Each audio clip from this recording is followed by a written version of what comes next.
नमस्कार मित्रों। वाल्मीकि रामायण की अगली श्रृंखला में मैं आपके सामने प्रस्तुत हूँ। उस समय ह्यूमन रिसोर्स मैनेजमेंट कैसे होता था, मानव संसाधन को कैसे साधा जाता था। चौंक गए ना आप? बड़े बड़े लोग मैनेजमेंट के लिए जाते हैं, बड़ी बड़ी महंगी शिक्षाएं लेते हैं, लेकिन ऐसा तो नहीं था। ह्यूमन रिसोर्स मैनेजमेंट उस समय भी होता था और वाल्मीकि रामायण ने इसका जिक्र किया है। अयोध्या कांड के 100वें सर्ग में कुछ वर्णन इस तरह से दिया गया है, जहाँ पर 36वें श्लोक में वो ये कहते हैं, क्या तुम शत्रु पक्ष के 18 और अपने पक्ष के 15 तीर्थों की 3-3 अज्ञात गुप्तचरों द्वारा देखभाल करते हो। शत्रु पक्ष के 15, 18 और अपने 15 तीर्थों की 3-3 अज्ञात गुप्तचरों द्वारा देखभाल करते हो। चौंक गए ना आप? अब ये तीर्थ कौन से हैं? 18 तीर्थ कहलाते हैं।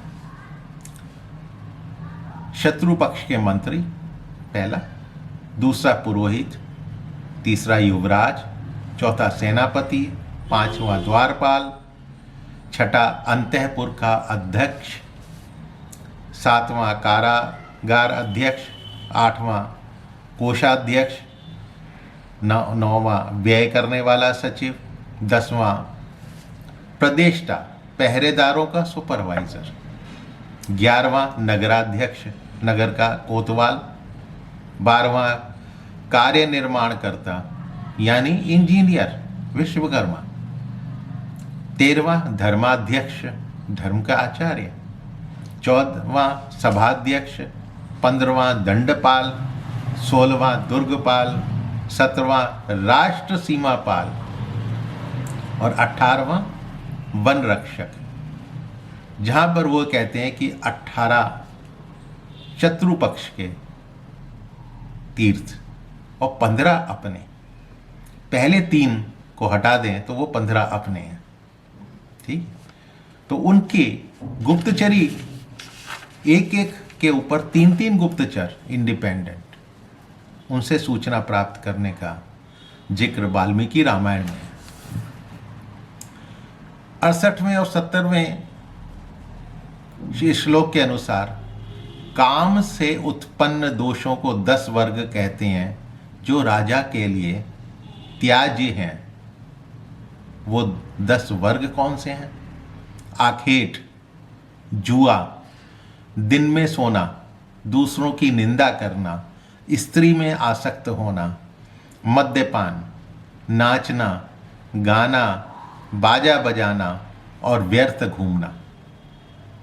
ये 10 दोष कहलाते थे जो राजा में नहीं होने चाहिए। पंचवर्ग, जल दुर्ग,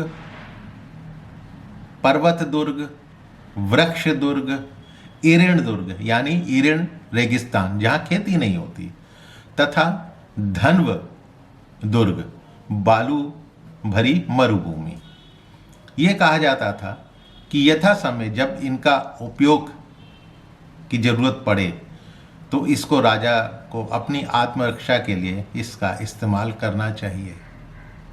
यानी शत्रु पक्ष जो है यदि आक्रमण करे तो आप छिपने के लिए या अग्नि रणनीति के लिए ये इनका इस्तेमाल कर सकते हैं।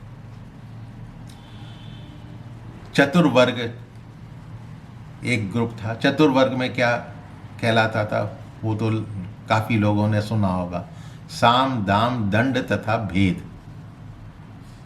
यानी स्ट्रेटेजी बनाने के लिए किस तरह से इनका इस्तेमाल करना चाहिए। सप्तवर्ग, राजा, मंत्री, राष्ट्र, किला, खजाना, सेना और मित्रवर्ग। ये परस्पर उपकार करने वाले 7 अंग हैं, यानी इन में आपस में कोऑर्डिनेशन बहुत ज़रूरी है। यदि आपस में एक का भी कोऑर्डिनेशन नहीं है तो वो आपके लिए, राजा के लिए घातक सिद्ध हो सकता है। अष्टवर्ग 8 दोष, इनका जिक्र क्या है, वो 8 दोष क्या हैं? चुगली, साहस, द्रोह, ईर्ष्या, दोष दर्शन, अर्थ दूषण, वाणी की कठोरता और दंड की कठोरता। वाणी की कठोरता और दंड भी अपराध के अनुसार ही होना चाहिए। ऐसा ना हो कि आवश्यकता से अधिक कठोर दंड दिया जाए। 3 विद्याएं, वो 3 विद्या कौन है? त्रय यानी 3 वेद। वार्ता में आता है कृषि एवं गौरक्षा तथा दंड नीति। ये तीनों अलग अलग विद्याएं हैं। पहली एक तरह से एकेडमिक कह लीजिए और दूसरी प्रैक्टिकल कह लीजिए। 6 गुण कौन से हैं? संधि, विग्रह, यान, आसन, द्वैधी भाव और समाश्रय। इसमें शत्रु से मेल करना संधि कहलाता है, लड़ाई छेड़ना विग्रह कहलाता है, आक्रमण करना यान, आक्रमण करना, अवसर की प्रतीक्षा में बैठे रहना, इंतजार करना, उसको आसन बोलते हैं। दुरंगी नीति बनाना, दैदी भाव यानी प्लान ए और प्लान बी, अपने से बलवान राजा की शरण लेना समाश्रय कहलाता है। 5 दैवी बाधाएं कौन सी हैं? इनको दैवी बाधाएं बोला गया है। आग लगना, बाढ़ आना, अकाल पड़ना, बीमारी फैलना और महामारी का प्रकोप। ये दैवी बाधाएं हैं जिसमें किसी का कोई बस नहीं चलता।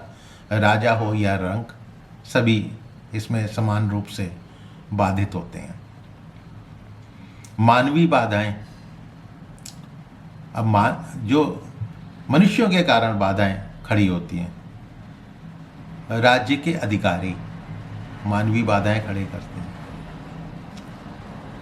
चोर, शत्रु, राजा के प्रिय व्यक्तियों तथा स्वयं राजा के लोभ से प्राप्त होने वाला भय, ये मानवीय बाधाएं हैं। इनका विचार करना भी जरूरी है। शत्रु राजाओं के सेवकों में से जिनको वेतन ना मिला हो, जो अपमानित किए गए हों, जो मालिक के बर्ताव से कुपित हों, जिन्हें भय दिखाकर डराया गया हो, ऐसे लोगों को मनचाही वस्तु देकर फोड़ लेना राजा का कार्य कहा गया है। ठीक है, बिजनेस में हॉकिंग होती है, दूसरे के एम्प्लॉय फोड़े जाते हैं। ये सब बहुत पुरानी बातें हैं। अब इसमें यह भी कहा गया है किस राजा से संधि करनी चाहिए और किससे नहीं करनी चाहिए। ध्यान से सुनिए। जो बालक, वृद्ध, दीर्घ काल का रोगी, जातिच्युत यानी जाति बहिष्कृत, डरपोक और भीरू मनुष्यों को साथ रखने वाला, लोभी लालचियों का आश्रय देने वाला, मंत्री, सेनापति आदि को असंतुष्ट रखने वाला, विषयों में आसक्त, काम वासनाओं में आसक्त, चंचल चित्त, मनुष्यों से सलाह लेने वाला, देवता तथा ब्राह्मणों की निंदा करने वाला, दुर्भाग्य यानी दुर्भाग्य का मारा हुआ, भाग्य के भरोसे पुरुषार्थ ना करने वाला, अकाल से पीड़ित, सैनिक कष्ट से युक्त, सेना की कमी अथवा सेना रहित, स्वदेश में ना रहने वाला, अधिक शत्रुओं वाला, अकाल यानी क्रूर ग्रह दशा से युक्त और सत्य धर्म रहित, ये 20 प्रकार के राजा संधि करने योग्य नहीं माने गए हैं। यानी किससे संधि करनी है और किससे नहीं करनी है, खास तौर से इसका जिक्र वाल्मीकि रामायण में किया गया है। प्रकृति मंडल का एक जिक्र आया है। प्रकृति मंडल किसको बोलते हैं? राज्य के स्वामी, आमात्य,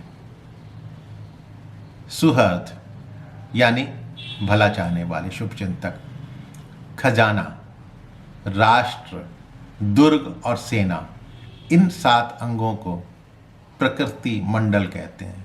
यानी प्राकृतिक रूप से किसी राजा के लिए इनका आपस में मिलजुल कर काम करना बहुत जरूरी है।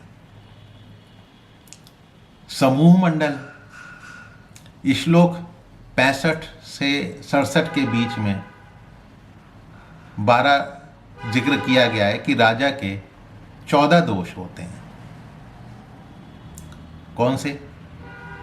नास्तिकता, असत्य भाषण, क्रोध, घमंड, दीर्घ सूत्रता, ज्ञानी पुरुषों से दूरी, आलस्य, इंद्रियों के अधीन, अकेले राज्य कार्य विचार, किसी से मंत्रणा ना करना, मूर्खों से सलाह लेना, कार्य में देरी, मंत्रणा को गुप्त ना रखना, मांगलिक कार्य अनुष्ठान ना करना और शत्रुओं पर एक साथ चढ़ाई कर देना। ये राजा के 14 दोष माने गए हैं।